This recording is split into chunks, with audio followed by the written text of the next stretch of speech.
और पाकिस्तान की निर्मित होनी चाहिए, यह प्रस्ताव यदि किसी असेंबली में सर्वप्रथम आया होगा तो वो सिंध के असेंबली में आया था। वह प्रस्ताव लाने वाले थे मिस्टर GM सईद, उन्होंने यह प्रस्ताव लाया। आज ये GM सईद विद्यमान है, लगभग 88-89 उनकी उम्र है। सिंध में सन नाम का जो गांव है वहां रहते हैं, बीच में हिंदुस्तान में भी आए थे। वो कहते हैं कि मैंने बहुत बड़ी गलती की है, पाकिस्तान का समर्थन किया। यह खुदा का शुक्र है कि अपनी गलती महसूस करने के लिए खुदा ने मुझे लंबी जिंदगी दी है। जिस समय ढाका ने इस्लामाबाद के खिलाफ युद्ध की घोषणा की, तब तो मैं बिल्कुल कन्विंस्ड हो गया कि रिलीजन के आधार पर कोई राष्ट्र निर्माण नहीं हो सकता।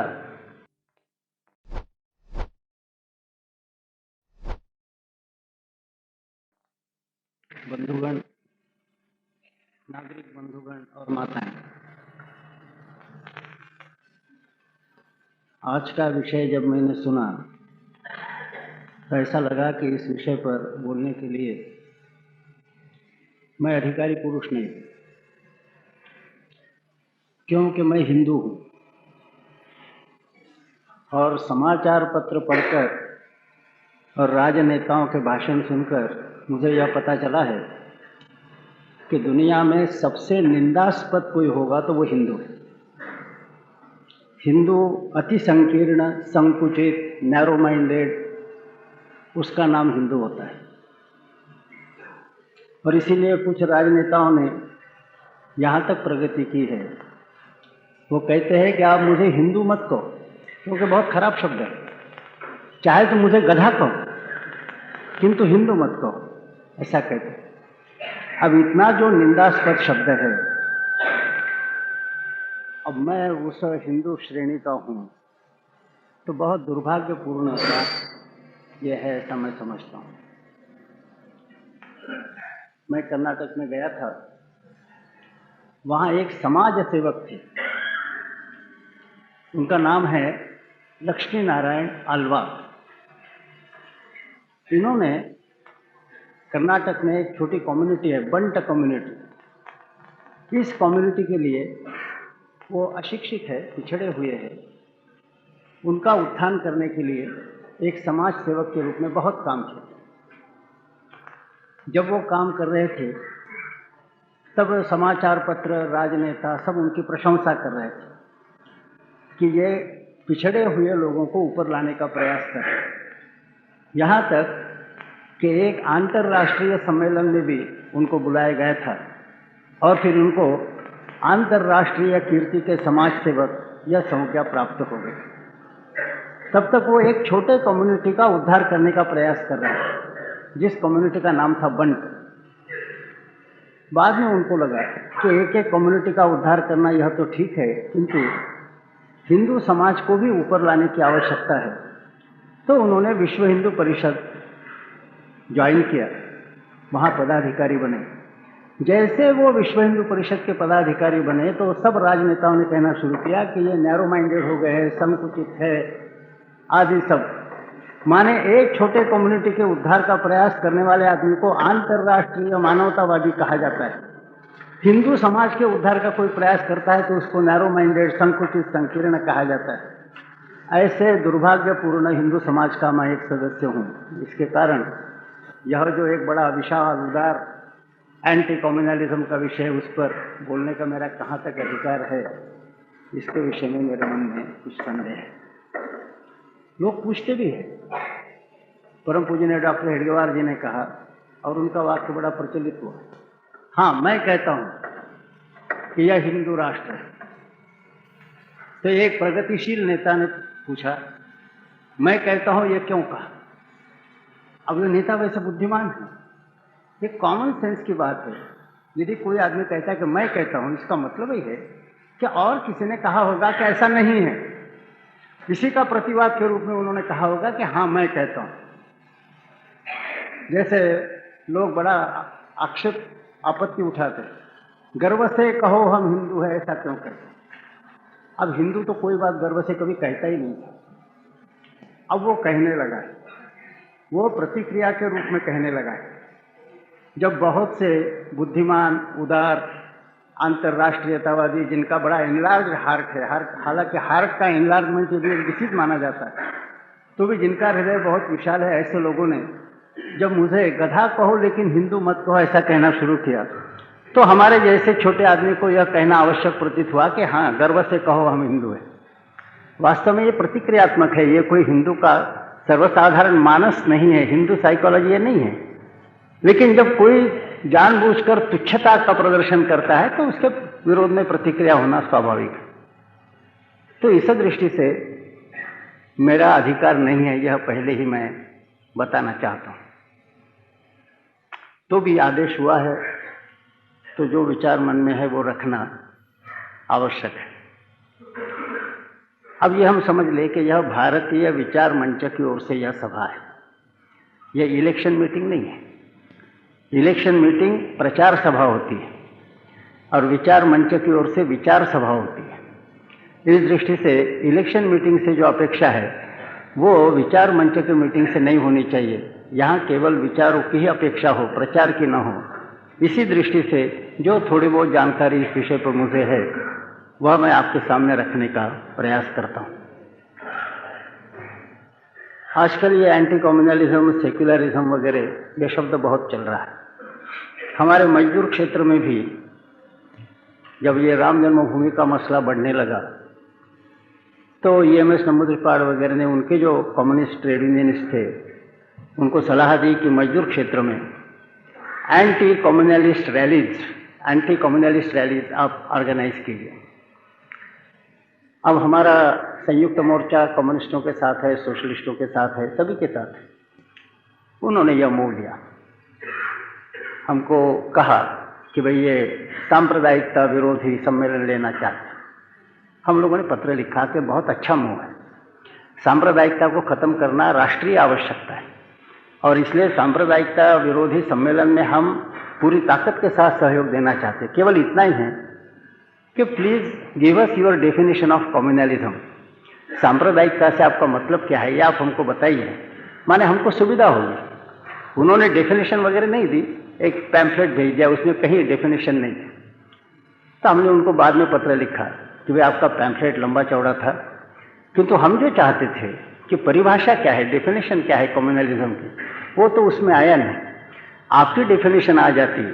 उन्होंने अपने पैम्फलेट में कुछ संस्थाओं को गालियां दी थी कम्युनलिस्ट करके, जो आजकल एक फैशन है गाली देना। राष्ट्रीय स्वयंसेवक संघ, विश्व हिंदू परिषद, भाजपा, ये गाली देना एक फैशन है। तो हमने उनको लिखा कि आप यदि डेफिनेशन देते तो हमको यह समझने में सुविधा होती कि आपने अपने पैम्फलेट में जिनको जिनको गालियां दी है, ऐसी जो कम्युनलिस्ट ऑर्गेनाइजेशंस है, उनसे भी ज़्यादा कम्युनलिस्ट जिनका नाम आपके सर्कुलर में नहीं है, CPI, CPM वगैरह, ये उनसे ज़्यादा कम्युनलिस्ट है या कम कम्युनलिस्ट है, ये तुलना करने का हमें मौका मिलता। ऐसा हमने उनको पत्र भेजा। बाद में उन्होंने कहा भाई आपके पत्रोत्तर हम नहीं करेंगे, मुंह जबानी जो बोलना है सो बोलेंगे, we don't want to commit in writing. ये बात आ गई। अब इसके कारण हमारे जैसे अज्ञानी लोगों को समझना भी मुश्किल होता है कि व्हाट इज कम्युनलिज्म। बाद में श्रमिक क्षेत्र में ये मुंह आगे नहीं चला। हम लोगों ने इतना फर्म स्टैंड लिया था कि ये आगे नहीं चला। 19 सितंबर को एक सभा हुई, उसमें भी कोई ज़्यादा लोग नहीं थे, बड़े नेता भी आए नहीं। एक नेता आए थे इंद्रजीत गुप्ता, वो बोले भी नहीं।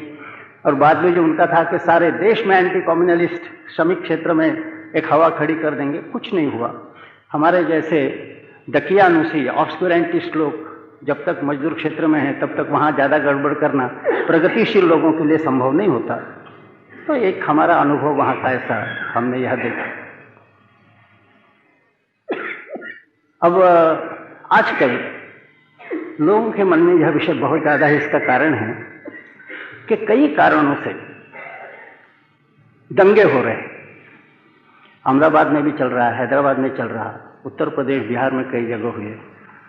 अब दंगे होते हैं तो सर्वसाधारण मनुष्य यही सोचता है कि अच्छा नहीं, और हिंदू तो पहले सोचता है।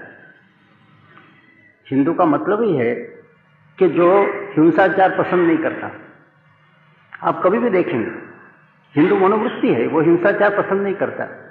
हिंदू नेवर एक्ट्स, जहां तक हिंसा का सवाल है, हिंदू नेवर एक्ट्स। ही ओनली रिएक्ट्स, ऐसा जगह जगह कान होगा। अब आप देखेंगे एक मोहल्ले में गुंडा है, बहुत सताता है, सब कहेंगे कि साली की पिटाई करनी चाहिए, लेकिन एक्चुअली यदि पिटाई हुई और यदि उसकी गलती से मृत्यु हो गई तो वही लोग हिंदू यदि है तो वो कहेंगे अरे बेचारे को पीटना था लेकिन इतना नहीं पीटना था, ये बहुत ज्यादा हो गया, ऐसा नहीं करना चाहिए था। ये हिंदू मनोवृत्ति ऐसी है, इसके कारण तो कहीं गड़बड़ न हो, और गड़बड़ न हो तो फिर ये गड़बड़ कैसे बंद होगी इस पर विचार हो, ये आवश्यक है। इसके कारण ये एंटी कम्युनलिज्म, सेक्युलरिज्म वगैरह शब्द बहुत चला है। किंतु इसमें मुश्किल एक है कि जो लोग विचार कर रहे हैं और हमारे समाचार पत्र वाले भी, ये इस समस्या के मूल तक जाते नहीं। एक कहा गया है कि diagnosis is half the cure. किसी भी रोग का निदान, डायग्नोसिस सही निदान होता है तो आधा रोग बीमार हो गया ऐसा समझना चाहिए, क्योंकि निदान हो गया तो फिर औषधि योजना आसान हो जाती है। और यदि ऐसा हुआ कि बीमारी एक जगह है, आप दूसरा ही इलाज कर रहे हैं, हुआ है टाइफाइड और आप उसको इन्फ्लुएंजा मलेरिया समझकर दवा दे रहे हैं, तो मरीज अच्छा होने वाला नहीं।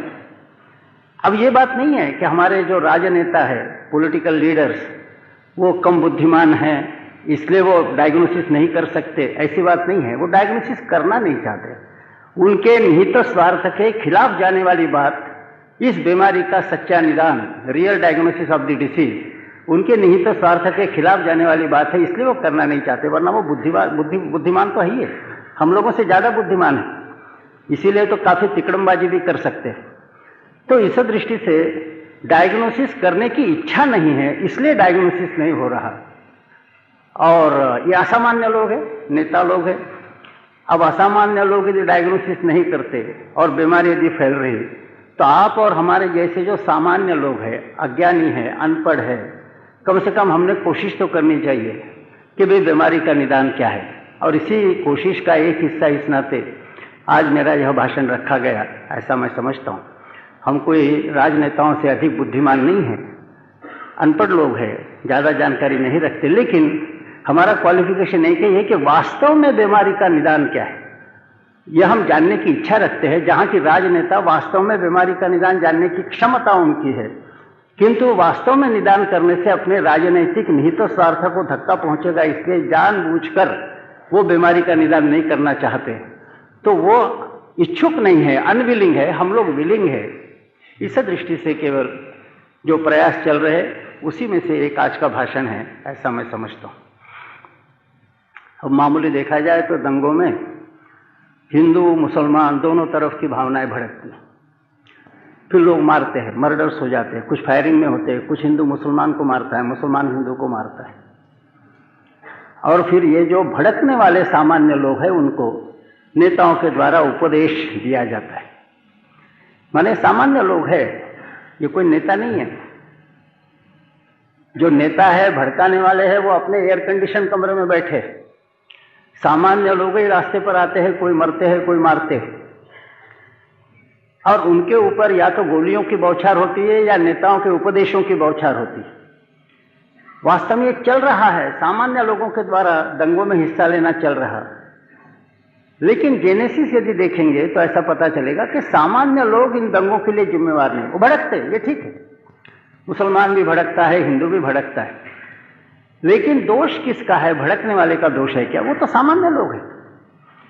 कोई भड़काने वाला है इसलिए वो भड़कते हैं, और भड़काने वाले जो है वो कौन है, क्यों भड़काते हैं, उनका क्या निहित स्वार्थ है, ये कारण मीमांसा करने का प्रयास राजनेता नहीं करते। क्योंकि भड़काने वालों को नियंत्रित करने का प्रयास किया तो अगला इलेक्शन हारने की संभावना हो जाती है।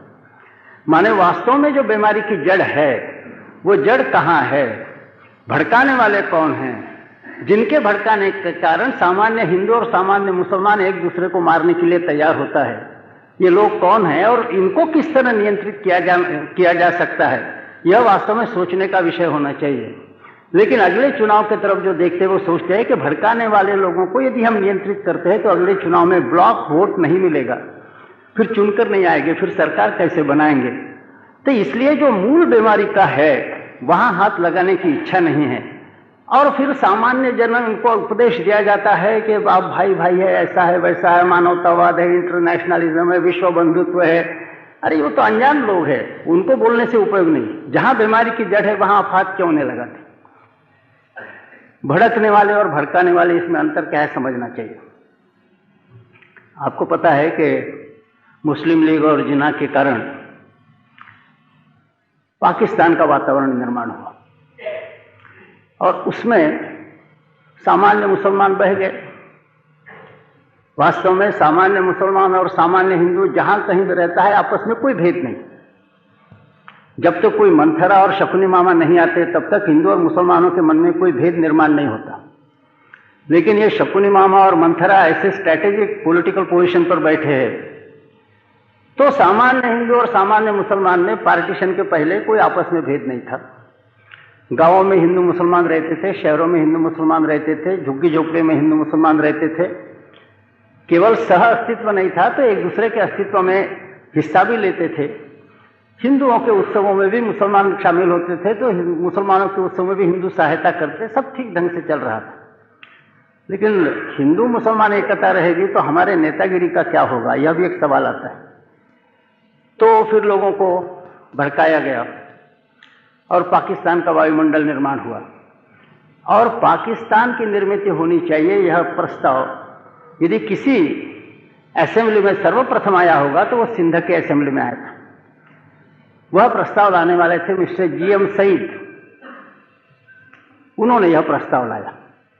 आज ये GM सईद विद्यमान है, लगभग 88-89 उनकी उम्र है। सिंध में सन नाम का जो गांव है वहां रहते हैं, बीच में हिंदुस्तान में भी आए थे। वो कहते हैं कि मैंने बहुत बड़ी गलती की है, पाकिस्तान का समर्थन किया। यह खुदा का शुक्र है कि अपनी गलती महसूस करने के लिए खुदा ने मुझे लंबी जिंदगी दी है। जिस समय ढाका ने इस्लामाबाद के खिलाफ युद्ध की घोषणा की, तब तो मैं बिल्कुल कन्विंस्ड हो गया कि रिलीजन के आधार पर कोई राष्ट्र निर्माण नहीं हो सकता। और आज तो पाकिस्तान में भी बलूचिस्तान अलग जाना चाहते हैं और पख्तूनिस्तान अलग स्टेट बनाना चाहते हैं, सिंध वाले अलग स्टेट बनाना चाहते हैं। तो रिलीजन के आधार पर और राष्ट्र निर्माण नहीं हो सकता, यह अब मैं कन्विंस्ड हूं। किंतु उन्होंने कहा कि उस समय बैरिस्टर जिन्ना और मुस्लिम लीग ने ऐसी कुछ हवा चलाई थी प्रचार की, हम लोग उसमें बह गए, उसके कारण हमने बहुत बड़ी गलती की है। अब हम समझ रहे हैं कि हिंदुस्तान के साथ कॉन्फेडरेशन करना यही अच्छा मार्ग है। तो GM सईद के जैसे एक बड़े नेता भी जब प्रचार की हवा चलती है तो फिर उसमें बह जाते हैं और पाकिस्तान का समर्थन करते हैं। आज जब शांत चित्त से विचार कर रहे तो उनको पता चला कि ये गलती थी। ठीक है, जब वो भड़काने वाले चले जाते हैं, वायुमंडल शांत होता है, फिर धीरे धीरे जो एक स्टॉर्म आता है, वो उसका धुआं जब नीचे गिर जाता है तो फिर लोग आंखों से देख सकते हैं सच्चाई क्या है। उसी तरह से सत्य तो आखिर लोगों के ख्याल में आता है, लेकिन आने में देर लगती है। तब तक जो गलत ढंग से भड़काने वाले लोग हैं उनका ही काम चलता है, यह स्पष्ट है। अब एक दूसरे के खिलाफ हो जाते हैं। इसका कारण ही है कि जब एक दूसरे की पहचान भूल गए हैं, हम एक ही परिवार के हैं, एक ही राष्ट्र के हैं, यह पहचान यदि हम भूल गए हैं तो फिर एक दूसरे के खिलाफ लड़ने के लिए केवल हिंदू मुसलमान की क्या आवश्यकता है।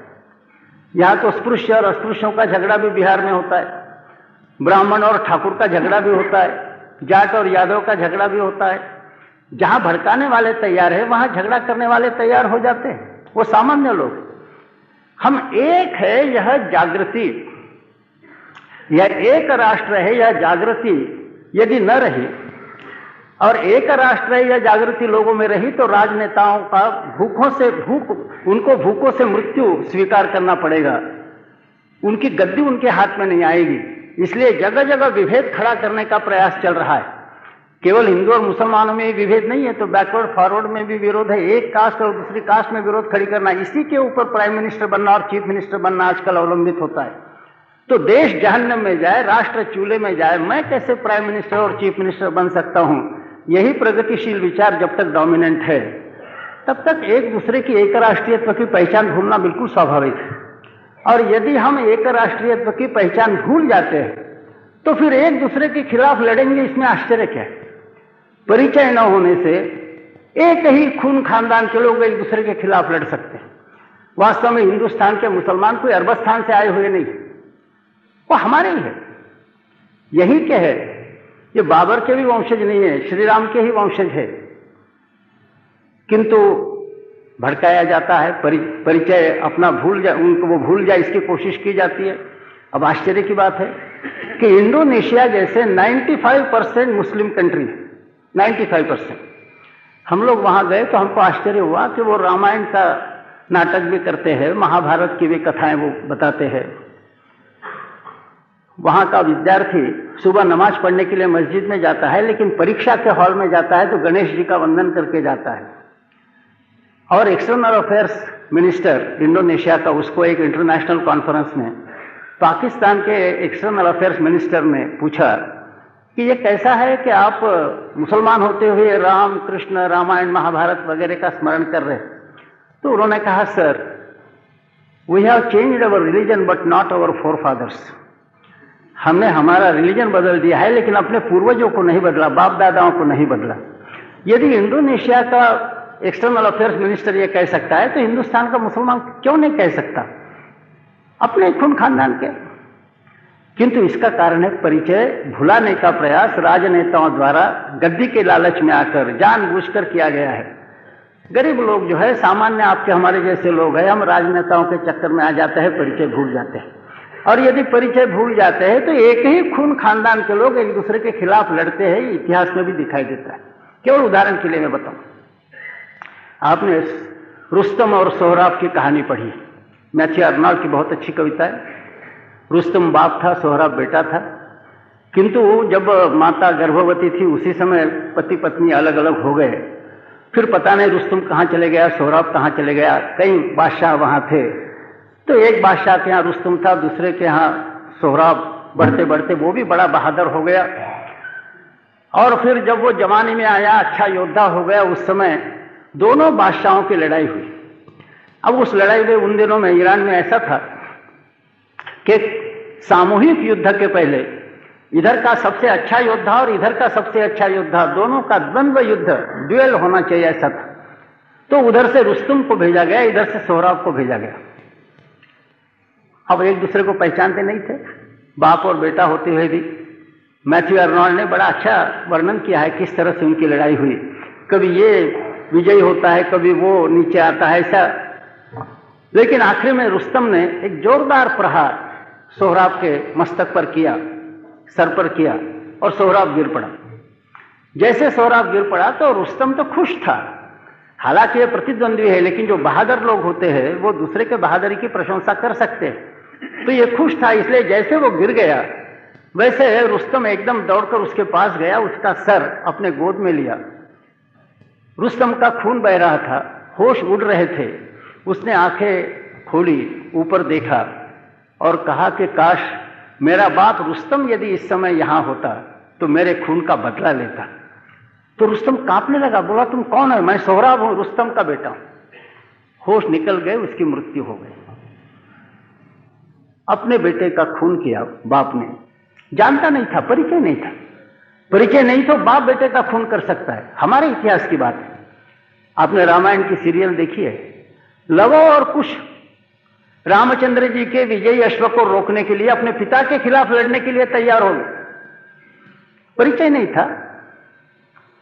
और महाभारत की सीरियल आपने देखी है, कर्ण यह पहला पांडव, पांचों पांडवों का बड़ा भाई, परिचय नहीं था, इसलिए कितना काम उन्होंने पांडवों के खिलाफ किया। और जब परिचय दिया गया लड़ाई के अंतिम चरण में, तो उसने कहा कि मां अभी तो बहुत देर हो गई है, पॉइंट ऑफ नो रिटर्न आ गया है, अब कुछ नहीं हो सकता, अभी जो फैसला होगा वो मैदान में होगा। तो परस्पर परिचय न होने से यदि रुस्तम सोहराब को मार सकता है, अपने बेटे को, रामचंद्र जी के लड़के रामचंद्र जी के अश्व को रोक सकते हैं, और पहला पांडव अपने 5 भाइयों के खिलाफ लड़ाई में खड़ा हो सकता है, तो हिंदू और मुसलमान के दंगे होते, इसमें कौन सी बड़ी आश्चर्य की बात है। इसका वास्तव में इलाज तो यह है कि परिचय कर देना कि तुम एक राष्ट्र हो, एक खून खानदान के हो। ठीक है, रिलीजन हर एक का अलग अलग होगा, अपने देश में तो हमेशा ये चल रहा है कि हर एक ने अपने अपने पद्धति से भगवान की तरफ जाना चाहिए। हिंदू यह एक रिलीजन नहीं है, हिंदू नाम का कोई रिलीजन नहीं। रिलीजन का मतलब होता है एक मसीहा प्रॉफिट होना चाहिए, एक किताब बुक होना चाहिए, एक ही पूजा पद्धति उपासना पद्धति होनी चाहिए और एक ही अंतिम लक्ष्य होना चाहिए। हमारे यहाँ ऐसा नहीं है। कोई शैव है, कोई वैष्णव है, कोई शाक्त है, कोई आस्तिक है, कोई नास्तिक है, सभी हिंदू है। तो हिंदू यह तो एक कॉन्फेडरेशन है, यह एक रिलीजन नहीं। और यहां उपासना पद्धति की स्वतंत्रता सनातन काल से इतनी चलती आई है कि जो बिल्कुल वेदों की निंदा करने वाले थे उनको भी स्वतंत्रता थी कि अपना प्रचार करने की। माने आप लोग अभी जो प्रगतिशील अपने को कहते हैं वो क्या गाली दे सकते हैं रिलीजन को? इससे ज्यादा गाली देने वाले लोग हमारे यहाँ। और देवों के गुरु बृहस्पति वो पहले मटेरियलिस्टिक फिलोसोफर हमारे हो गए, जिनका सूत्र जो है असतो सत अजायत, out of non existence emerge existence, ये मटेरियलिस्ट फिलॉसफी का पहला सूत्र है, ऐसा पाश्चिमात्य लोग भी अब मानते हैं। तो वहां का पहला मटेरियलिस्ट फिलॉसफर डेमोक्रेटस निर्माण होने के हजारों साल पहले हमारे यहाँ और बृहस्पति निर्माण हुए, जिन्होंने मटेरियलिस्ट फिलॉसफी का पहला सूत्र दिया और चारवाक तक यह सारी परंपरा चलती आई। तो हमारे यहाँ विचार स्वातंत्र्य पूरा है, प्रचार स्वातंत्र्य पूरा है, उपासना पद्धति की स्वतंत्रता है। और यहां तक है कि हमारे यहाँ माना गया है कि एक ही भगवान को, एक ही अंतिम तत्व को विविध नाम से एकम सद विप्रा बहुधा वदंती कहा गया है। आप उसको अल्लाह कहिए, फादर इन हेवन कहिए, विष्णु कहिए, शंकर कहिए, आप ज्यादा मटेरियलिस्टिक है तो आप मैटर कहिए, लेकिन एक अंतिम तत्व है, उस अंतिम तत्व को अलग अलग नाम से पुकारा जाता है, ऐसा हमारे यहाँ सोचा गया है। और फिर हिंदू की विशेषता यह है कि हिंदू यह सभी मानने वाले जो है, अलग अलग देवताओं को, अलग अलग पूजा पद्धतियों को, अलग अलग मतों को, वो सबको मानता है। अन्य लोगों के जैसा नहीं है कि आप हमारी पूजा पद्धति का स्वीकार करेंगे तब तो आप अच्छे हो, वरना आप काफिर हो, ऐसा नहीं है। इंग्लिश में दो शब्द है, आइदर और, एज वेल एज। तो जहां आइदर ऑरिज्म आता है कि या तो आप हमारा मार्ग लेंगे तो अच्छे और हमारा मार्ग से अलग मार्ग लेंगे तो आप खराब है, ये आइदर ऑरिज्म है, वो नॉन हिंदू है। हिंदुओं का है एज वेल एजिज्म कि ये भी है वो भी है। जैसे कोई यदि कहता है कि थ्रू मोहम्मद साहब ओनली, नॉन हिंदू है। किंतु कोई कहेगा कि थ्रू मोहम्मद साहब ऑल्सो, हिंदू है। कोई कहेगा through Christ alone, non Hindu है। किंतु वही कहेगा कि थ्रू क्राइस्ट ऑल्सो, हिंदू है।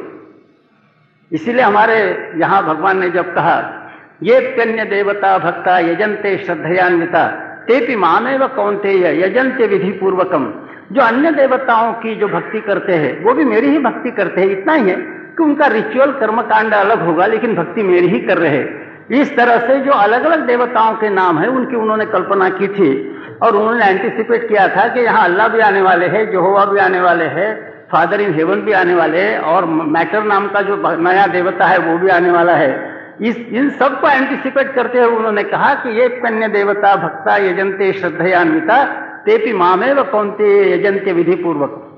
तो यहाँ रिलीजन के कारण झगड़ा होने की आवश्यकता ही नहीं है और एक ही खून खानदान के होने के कारण समाज के नाते, राष्ट्र के नाते हम एक है। यह जो सच्ची पहचान है, यह सच्ची पहचान भुला देने का प्रयास जो पॉलिटिकल लीडर्स ने किया है उसके कारण गड़बड़ हुई है। यह बात हम लोगों ने समझनी चाहिए। अब सच्ची पहचान के नाते आपको आश्चर्य होगा, सनातन काल से यह हिंदू राष्ट्र ही है, सनातन काल से। और कुछ लोग ऐसा जो कहते हैं कि अभी हिंदू राष्ट्र की आप स्थापना करने वाले, हम कहते हैं हम स्थापना करने वाले नहीं। अरे वो है ही है, एक सनातन सत्य है, इसकी नई स्थापना करनी नहीं है।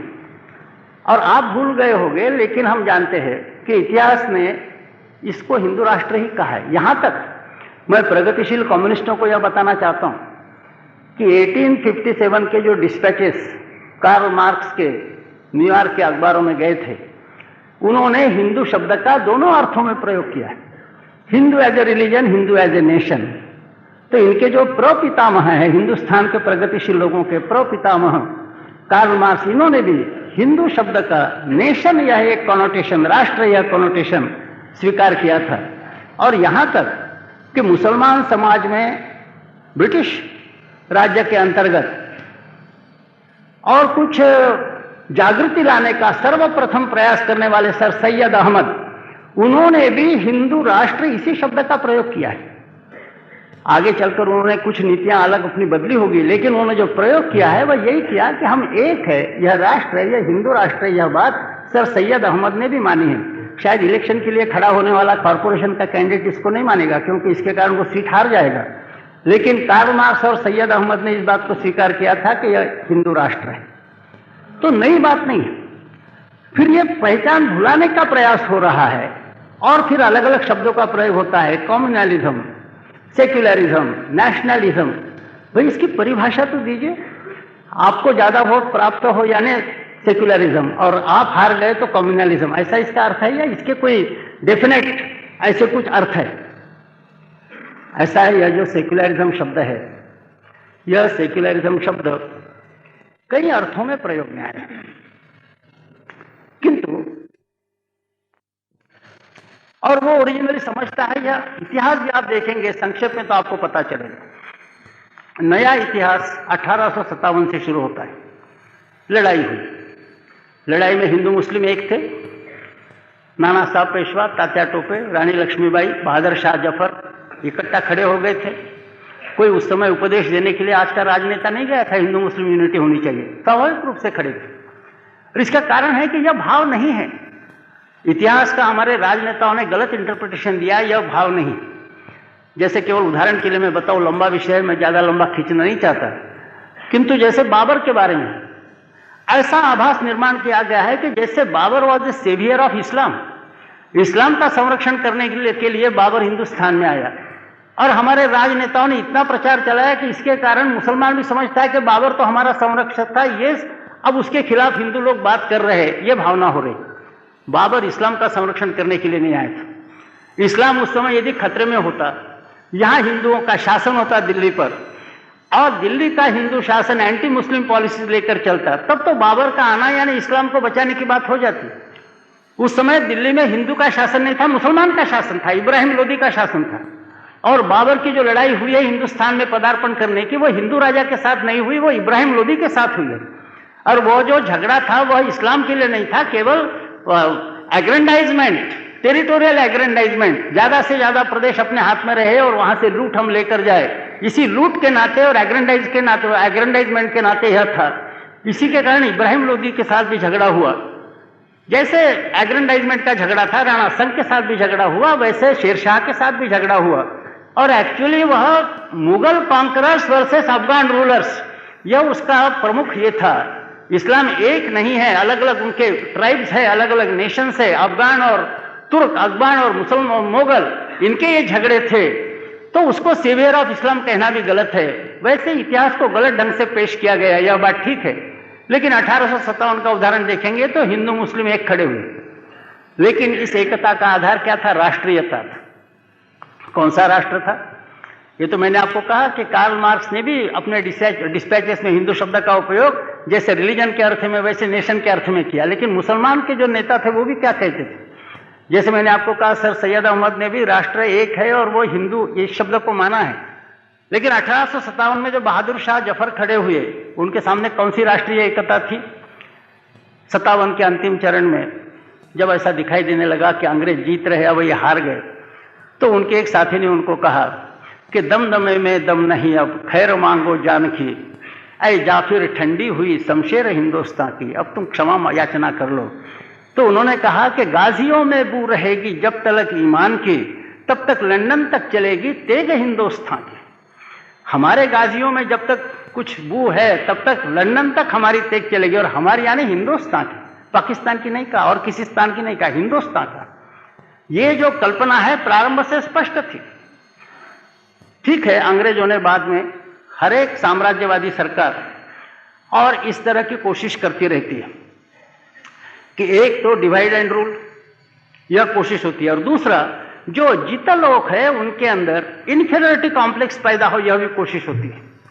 उस तरह से अंग्रेजों ने कोशिश की, जैसे बाबर ने भी कोशिश की, बाकी लोगों ने भी कोशिश की। अब हमारे प्रगतिशील लोग इसको नहीं समझते कि यह साम्राज्यवादी लोगों की प्लानिंग है। जितने लोगों में इन्फीरियरिटी कॉम्प्लेक्स कैसे पैदा हो और जित लोगों को आपस में विभेदों में कैसे बांट दिया जाए, ये साम्राज्यवादी है। केवल जाते जाते उदाहरण के रूप में मैं बताता हूँ, हमारी एक कम्युनिस्ट लीडर से बातचीत थी ये राम जन्मभूमि के बारे में। तो हमने कहा कि भाई ये रिलीजियस प्रश्न नहीं, प्रश्न क्या है? हमने कहा राष्ट्रीय प्रतीक रामचंद्र जी है, रिलीजन का सवाल नहीं है। आपके भी पिता प्रपिता रामचंद्र जी है, आपके भी प्रपिता कार्ल मार्क्स और लेनिन नहीं है, आप भी रामचंद्र जी की संतान हैं। और ये जो बाबर ने यदि हमला किया, ये कोई इस्लाम की रक्षा के लिए नहीं था। तो जिन लोगों पर शासन चलाना है उनके अंदर कुछ इंफीरियरिटी कॉम्प्लेक्स पैदा हो, इस दृष्टि से उन्होंने जगह जगह एक नेशनल ह्यूमिलिएशन के नाते, राष्ट्रीय अपमान के नाते यह सारा किया है। और हमने उनको उदाहरण दिया, हमने कहा कि आप तो कट्टर कम्युनिस्ट है, आप रूस में तो गए होगे? बोले हाँ मैं गया हूँ। हमने कहा आप कभी पेट्रोग्राड में गए? बोले गया हूँ। पेट्रोग्राड या लेनिनग्राड के उस पार, बीच में नदी है, स्टीमर से जाना पड़ता है, उस पार पेट्रोग्राड है। पेट्रोग्राड में सीजर ये ज़ार का विंटर पैलेस है। अब लेनिन ने सत्ता कैप्चर करने के बाद वो विंटर पैलेस अपने कब्जे में ले लिया और उसको टूरिस्ट सेंटर के नाते रखा। तो जैसा का वैसे ही रखा और वहाँ टूरिस्ट लोगों का जाना आना शुरू हुआ। हम लोगों को जब वहाँ ले गए, हमारा पार्लियामेंट्री डेलीगेशन था, तो ये पुरानी वास्तु थी और पुरानी वास्तु थी, इसके कारण वहाँ सब बातें पुरानी थी। लेकिन हमको आश्चर्य हुआ कि वहाँ कुछ मूर्तियाँ नहीं थी। तो हमने कहा सारी वास्तु पुरानी है, ये मूर्तियाँ नहीं है, क्या बात है? तो उनको पूछा कि ये मूर्तियाँ किसके? बोले देवताओं की। कौन सी देवता है? तो बोले ये जुपिटर वीनस वगैरह जो ग्रीक देवता हैं उनकी ये मूर्तियाँ हैं। तो हमारे डेलीगेशन में से किसी ने पूछा कि आप तो कम्युनिस्ट है, आप तो भगवान पर विश्वास नहीं रखते? बोले नहीं, हमारी श्रद्धा है कि गॉड इज फ्रॉड, उनका शब्द था, उन्होंने इंग्लिश ट्रांसलेशन किया कि गॉड इज फ्रॉड, भगवान ये धोखा है। तो ऐसा यदि है तो आपने ये देवताओं की मूर्तियां कैसे फिर से बनाई? उन्होंने कहा कि हमारा विश्वास है कि नहीं देवताओं पर, यह प्रमुख प्रश्न नहीं। ये मूर्तियां यहां थी, विंटर पैलेस में ये मूर्तियां थी, ये ज़ार के समय से चलती आई, हमने नहीं बनाई थी। लेकिन जब हिटलर की फौज यहां आई और लेनिनग्राड ने, हमने हिटलर को रेजिस्ट किया और इतना रेजिस्ट किया कि 5 लाख लोग हमारे मारे गए, तो भी हम लोग पीछे नहीं हटे। तो हिटलर के लोग चिढ़ गए। वो जब पेट्रोग्राड में उन्होंने प्रवेश किया तो हम लोगों का राष्ट्रीय अपमान करने के लिए यहां जो देवताओं की मूर्तियां थी वो उन्होंने तोड़ी। हिटलर और उनकी सेना भी जानती थी कि ये देवताएं कुछ हाथ में शस्त्रास्त्र लेकर लड़ाई नहीं कर रही, लेकिन जो मूर्तियां उन्होंने तोड़ डाली थी, इसलिए तोड़ डाली थी कि हमारे रशिया का नेशनल ह्यूमिलिएशन हो, राष्ट्रीय अपमान हो। इसी कारण 1945 में जब हमने लड़ाई जीत ली तो हमने ये सोचा कि हमारे राष्ट्रीय अपमान के दृष्टि से ये मूर्तियां तोड़ी गई थी, टू रिस्टोर नेशनल ऑनर, हमारा राष्ट्रीय सम्मान, उसकी पुनः प्रतिष्ठापना करने के लिए हम फिर से इन देवताओं के मूर्ति के हमने फिर से उनको खड़ा कर दिया। इसलिए नहीं कि हमारा इनके ऊपर विश्वास है, हम तो कहते हैं कि गॉड इज फ्रॉड, भगवान यह धोखा है, यह हम कहते हैं। लेकिन इनकी जो मूर्तियां तोड़ी गई थी वह हमारा राष्ट्रीय अपमान करने के लिए तोड़ी गई थी। राष्ट्रीय अपमान का, टू रिस्टोर नेशनल ऑनर, राष्ट्रीय अपमान का पुनः प्रतिष्ठापना करने के लिए हमने फिर से देवताओं की मूर्तियां खड़ी की। हमने कहा वही मामला राम जन्मभूमि का है। वो कम्युनिस्ट थे लेकिन सज्जन थे, इसके कारण उन्होंने कोई प्रतिवाद नहीं किया। तो इस तरह से नेशनल ह्यूमिलिएशन यह जैसा एक रहता है, वैसे डिवाइड एंड रूल पॉलिसी साम्राज्य सत्ता की रहती है। सर सैयद अहमद हो, बाकी लोग हो, डिवाइड एंड रूल पॉलिसी के नाते उनको अलग किया गया। तो भी आपको आश्चर्य होगा कि यहाँ का सर्वसाधारण मुसलमान और उसके जो प्रतिनिधि थे वो अंग्रेजों के प्रचार में इतने नहीं बह गए। ठीक है, जिनका निहित स्वार्थ अंग्रेजों से सिद्ध होता था वो भले ही प्रमुख राष्ट्रीय प्रवाह यानी हिंदू राष्ट्र प्रवाह से अलग हो गए हो, तो भी 1920 तक, जब तक तिलक जी का युग चल रहा था कांग्रेस में, तब तक सर्वसाधारण मुसलमान और ये जो बाकी लोग हैं उनके नेता भी थे, वो राष्ट्रवादी थे। आपको पता है कि बैरिस्टर जिन्ना कट्टर राष्ट्रवादी थे, तिलक जी, एनी बेजेंट, लाला लाजपत राय, इनके कंधे से कंधा लगाकर उन्होंने संघर्ष में भी हिस्सा लिया था। शौकत अली मोहम्मद अली राष्ट्रवादी थे। अमृतसर में 1919 में जब कांग्रेस हुई, छिंदवाड़ा जेल से उनका छुटकारा हुआ, छिंदवाड़ा जेल से कहीं न रुकते हुए सीधे अमृतसर के कांग्रेस स्टेशन में पहुंच गए, तिलक जी का चरण स्पर्श किया और जो कांग्रेस का रेजोल्यूशन था उसका समर्थन करने के लिए शौकत अली मोहम्मद अली के भाषण हुए। ये सब राष्ट्रवादी लोग थे।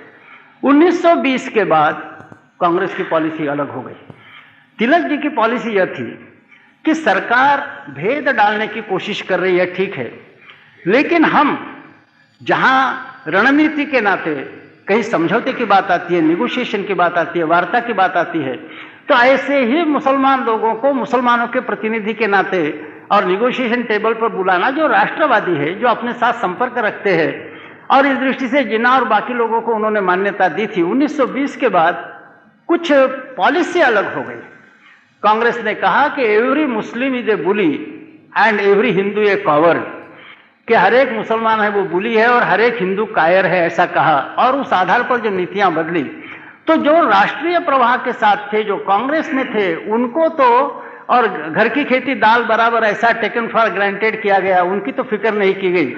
और जो कोसते थे, राष्ट्र के खिलाफ जाते थे, अंग्रेजों के बहकावे में आते थे, उनके साथ फंडामेंटलिस्ट के साथ बातचीत शुरू हो गई।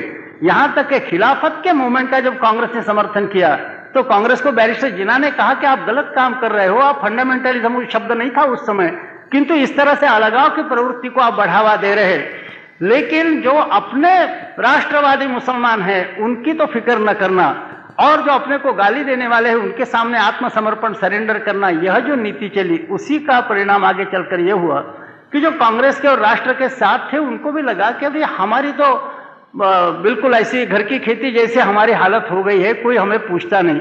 हम इनको सावधान कर रहे हैं कांग्रेस के नेतृत्व को कि आप गलत लोगों के सामने आत्मसमर्पण मत करो, तो भी उनको निगोशिएशन टेबल पर बुलाया जाता है। लेकिन जो हम राष्ट्रवादी, हमारी फिक्र नहीं होती, क्या मतलब है? तो आपको आश्चर्य होगा कि जिन्ना जो तब तक और 1920s के पहले चरण में कट्टर राष्ट्रवादी थे, कांग्रेस के नेताओं में से थे, उनको भी लगा, मोहम्मद इकबाल का आप जानते हैं, उन्हीं का है हिंदुस्तान हमारा सारे सारे जहां से अच्छा। लेकिन इन सब लोगों को लगा कि ये हमारी फिक्र ही नहीं कर रहे, हम यदि इनको गाली देकर और लात मारने का प्रयास करेंगे तो हमारी फिक्र करेंगे। अच्छे लोगों को बिगाड़कर हमने सांप्रदायिक बनाया, ये मेरा आरोप है, कोई इसका खंडन करे कि ये सारे जो नेता थे ये शुरू में अच्छे ही थे, राष्ट्रवादी थे, मानने वाले थे अपनी बात, लेकिन जो गलत पॉलिसी ली गई कि जो लात मारेगा उसके सामने झुकना, और जो अपना आदमी है he should be taken for granted, उसको घर की मुर्गी दाल बराबर समझना, यह जो नीति अपनाई गई उसके कारण अच्छे लोगों को बिगाड़ने का हमने काम किया, और उसमें से आगे चलकर मुस्लिम कम्युनलिज्म बढ़ा और पाकिस्तान की मांग आई। खैर, अब पार्टीशन हो गया, स्वराज्य आया। स्वराज्य होने के पश्चात हमने सावधान होने की आवश्यकता थी। लेकिन जैसे मैंने कहा कि जवाहरलाल जी की कई नीतियां ऐसी थी जो सरदार पटेल जी के नीति से अलग थी, कि जो तितरमुर्ग के समान थी, ऑस्ट्रिच लाइक, ऐसी कुछ नीतियां थी। 15 अगस्त 1947 को स्वराज्य प्राप्त हुआ। उस समय कॉन्स्टिट्यूएंट असेंबली काम कर रही थी। कॉन्स्टिट्यूएंट असेंबली की माइनॉरिटी कमिटी थी। माइनॉरिटी कमिटी के अध्यक्ष सरदार वल्लभ भाई पटेल थे। उनकी मीटिंग हुई 27 अगस्त को, माने स्वराज्य प्राप्ति के 12 दिन के बाद। उसमें मद्रास के 2 मुसलमान सदस्य कॉन्स्टिट्यूएंट असेंबली के, उन्होंने रिजोल्यूशन लाया, और उस रिजोल्यूशन में कहा कि अब मुसलमानों को सेपरेट इलेक्टोरेट देना चाहिए। यह 27 अगस्त की बात है। दूसरे दिन 28 अगस्त को सरदार वल्लभ भाई पटेल का भाषण हुआ। उन्होंने कहा कि आप लोगों ने रिलीजन के आधार पर पाकिस्तान मांगा है, अब पाकिस्तान मिल गया है। अब जो बाकी हिंदुस्तान है, यहाँ हिंदू मुसलमान ये सवाल खड़ा करना ये गलत बात होगी, क्योंकि इसी सवाल पर तो आपने अलग अपनी भूमि मांग ली है, अलग राष्ट्र, अलग स्टेट मांग लिया, तो अब ये बात गलत होगी। और उनका यह वाक्य है कि यदि कोई ऐसी मांग करता है तो मैं उसको स्पष्ट बताना चाहता हूं कि you have no place here, you may go to Pakistan. अब यहां बचे हुए हिंदुस्तान में आपके लिए जगह नहीं है, आप पाकिस्तान को जा सकते हो। ये 28 अगस्त का कॉन्स्टिट्यूएंट असेंबली के माइनॉरिटी कम्युनिटी के अध्यक्ष के नाते किया हुआ सरदार वल्लभ भाई पटेल का भाषण है। यही सख्त भूमिका यदि अपनाई जाती और सरदार वल्लभ भाई पटेल की मृत्यु यदि न होती तो शायद आज जो सारा यह गड़बड़ मामला दिखता है यह न दिखता। अब देश का दुर्भाग्य था कि सरदार वल्लभ भाई पटेल के जैसे रियलिस्टिक वास्तवतावादी जो मनुष्य है उसकी मृत्यु हो गई, और जवाहरलाल जी जो स्वप्नमय हमेशा रहे, रोमांटिक रहे हैं, हिंदी चीनी भाई भाई कहा, और फिर चीन ने अपने ऊपर आक्रमण किया तो एकदम पैरालिसिस भी हो गया। ऐसे रोमांटिक व्यक्ति के हाथ में देश की बागडोर गई, जैसे 370 के बारे में भी हुआ है। 370 कलम आया तो आपको आश्चर्य होगा कि कॉन्स्टिट्यूशन का ड्राफ्टिंग जिस डॉक्टर बाबा साहब अम्बेडकर ने किया वो 370 के खिलाफ थे, और उनको मनवाने के लिए अब्दुल्ला को भेजा गया। उन्होंने कहा कि मैं ये कुछ बात मानने के लिए तैयार नहीं। आखिर वो जवाहरलाल जी ने अपना पर्सनल दबाव लाकर ये सारी बातें की। माने उनका कितना रोमांटिक एंड अनरियलिस्टिक अप्रोच था, आपको आश्चर्य होगा। डॉक्टर बाबा साहब अम्बेडकर बताते थे कि शुरू में ही और ये सवाल आया था कि जो नदियां हैं, सिंधु और बाकी जो नदियां हैं, इनके पानी का बंटवारा कैसा हो। तो कमेटी अपॉइंट की जिसका चेयरमैन डॉक्टर बाबा साहब अम्बेडकर को किया गया। उन्होंने विषय का अध्ययन किया। अम्बेडकर की विशेषता थी वो बुद्धिवादी थे, जवाहरलाल जी की विशेषता थी वो इमोशनल आदमी थे। तो इन्होंने अध्ययन किया। कमेटी में जवाहरलाल जी भी बैठे थे। उन्होंने इसमें बताया कि आज सोर्सेस जो है रिवर्स के वो हमारे पास है, और हम अभी से यदि सख्ती का व्यवहार करते हैं तो पाकिस्तान को नदी के पानियों के लिए और हमारे पास आना पड़ेगा। यदि हम आज ढील देते हैं तो फिर वो पाकिस्तान हमारा मानेगा नहीं, हमारा नुकसान होगा। ये वहाँ बैठक में बात हुई, उसका फैसला होना था। जवाहरलाल वहाँ तो बोले नहीं, लेकिन आपको आश्चर्य होगा, यह बाबा साहब अम्बेडकर ने बताया है कि आपको आश्चर्य होगा कि वो कमेटी की मीटिंग समाप्त हुई और इमीडिएटली पाकिस्तान के लोग कैबिनेट रूम में आए। बाबा साहब का वाक्य है कि Pakistani troops in the cabinet room, और उन्होंने जो बताया गया था जैसे, तो तब पता चला अंबेडकर को कि जवाहरलाल जी ने कमेटी तो बनाई लेकिन कमेटी को अंधेरे में रखा, कैबिनेट को अंधेरे में रखा, और पाकिस्तान को सीधे बताते हुए कि इस तरह का समझौता हो सकता है। और उनके पाकिस्तान के ऑफिशियल बुलाए गए और कमेटी की मीटिंग समाप्त हुई तो दे ट्रूप्ड इन द कैबिनेट रूम। ये बताने, ये जब देखा तो अंबेडकर जी को बहुत दुख हुआ।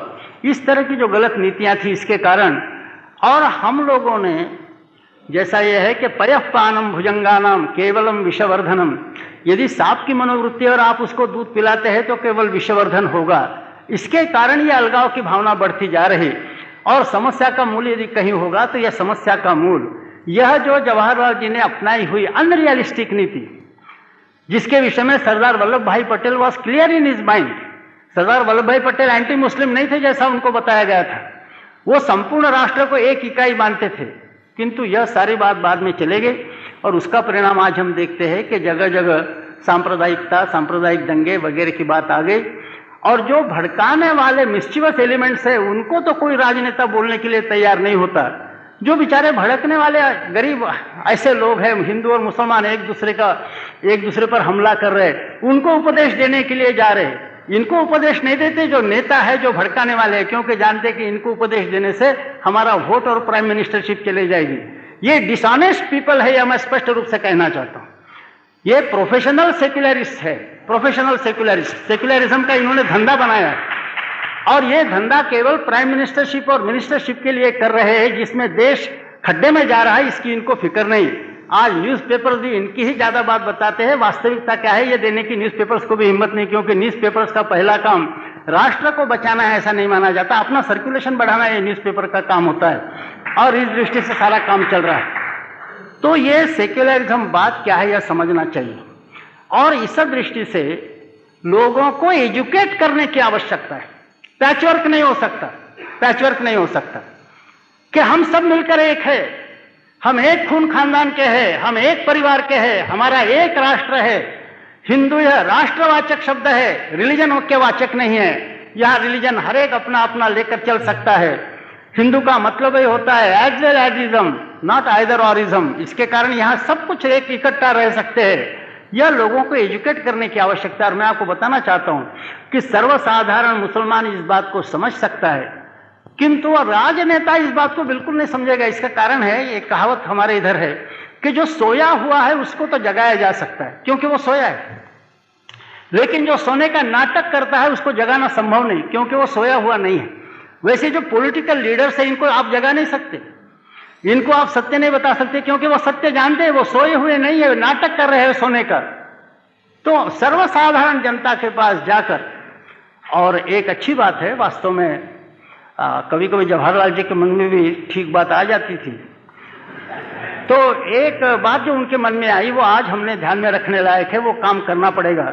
ऐसा था कि कम्युनल अवार्ड आया, कम्युनल अवार्ड के आधार पर चुनाव हुए, और चुनाव में कांग्रेस को ऐसी गलत भूमिका लेनी पड़ी जो सब कांग्रेसियों को भी लगा कि ये भूमिका बिल्कुल ही गलत दिखती है, ऑब्वियसली रॉन्ग, ऐसी सेल्फ कॉन्ट्राडिक्टरी, परस्पर विरोधी दिखती है। क्या भूमिका थी?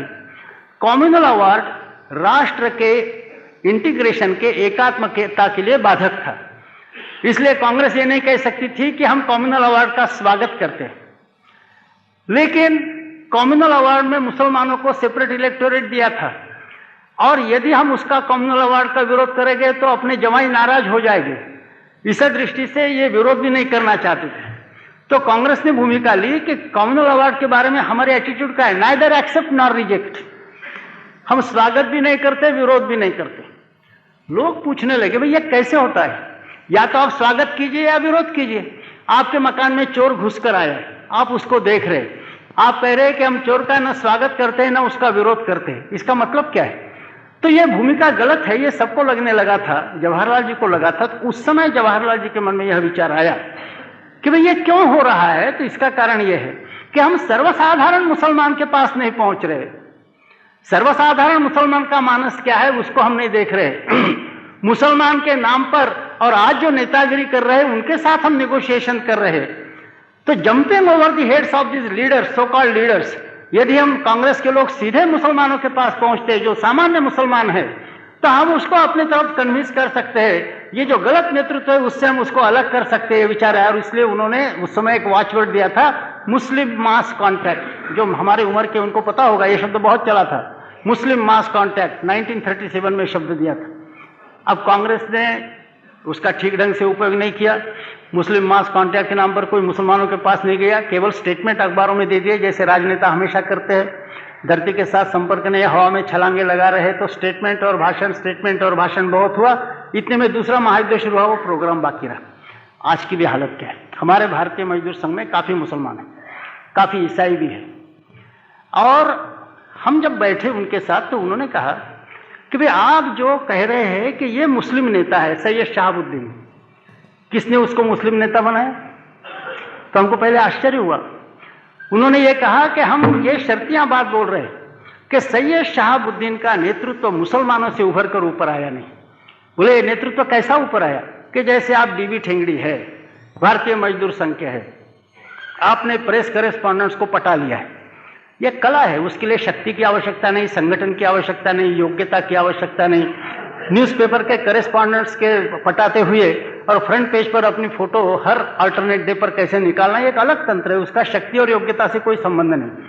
तो बोले आपने भी ऐसे ही न्यूज़पेपर करेस्पॉन्डेंट्स को पटा लिया है, और एक दिन आपने स्टेटमेंट इश्यू किया कि हिंदुस्तान के 5 करोड़ मजदूरों की ओर से मैं सरकार को चेतावनी देता हूं कि फलानी फलानी चीज नहीं हुई तो हम हिंदुस्तान को अंगार लगा देंगे।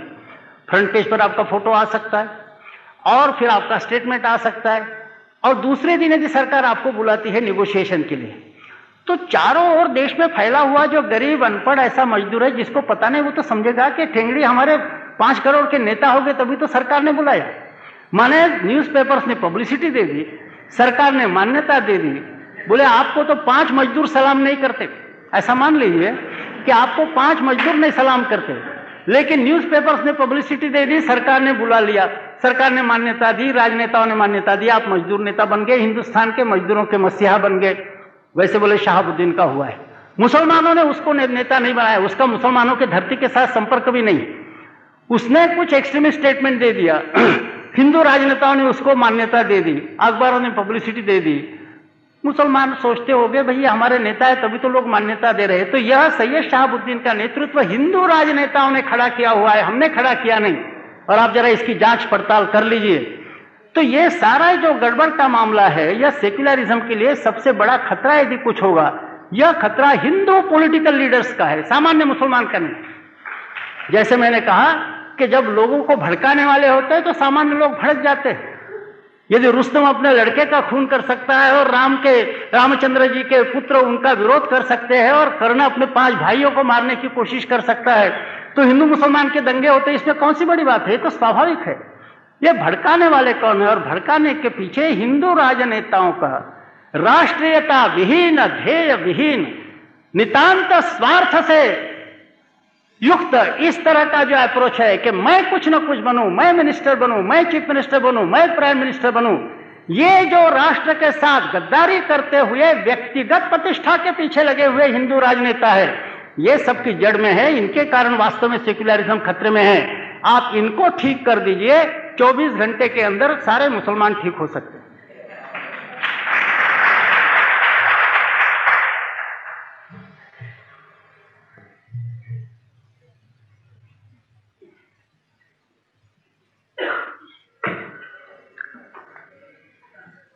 પ્રખર તત્વચિંતક અને વિચારક માન્ય શ્રી દત્તોપંતજી એ પોતાની અનેક વર્ષોની સાધના અને અનુભવને આધારે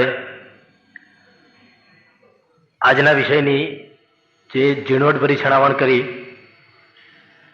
અને આપણને વિચારોનું જે ભાથું આપ્યું છે, એ ભાથાના આપણે યોગ્ય વાહક બનીએ અને સમાજના અનેક લોકોને એમાં સહભાગી બનાવીએ એવી ભારતીય વિચાર મંચ તરફથી હું અપેક્ષા રાખું છું. આજના કાર્યક્રમનો આભાર દર્શન કરવા માટે હું વિજયભાઈ પટેલને વિનંતી કરું છું. આપ સૌ આ કાર્યક્રમમાં આવ્યા, દત્તોપંતજીને સાંભળ્યા તે બદલ આપનો તેમજ માનની દત્તોપંતજીએ તેમના અનેક વ્યસ્ત રોકાણોમાંથી અહીં અમારા આમંત્રણને સ્વીકારીને આપણને માર્ગદર્શન આપ્યું તે બદલ તેમનો, તેમજ અનેક મિત્રો, વડીલો તે બધાએ આ કાર્યક્રમને યશસ્વી બનાવવા માટે જે સહકાર આપ્યો તે બદલ તેમનો ખૂબ ખૂબ આભાર અને છેલ્લે આ હોલના સંચાલકોનો પણ આભાર.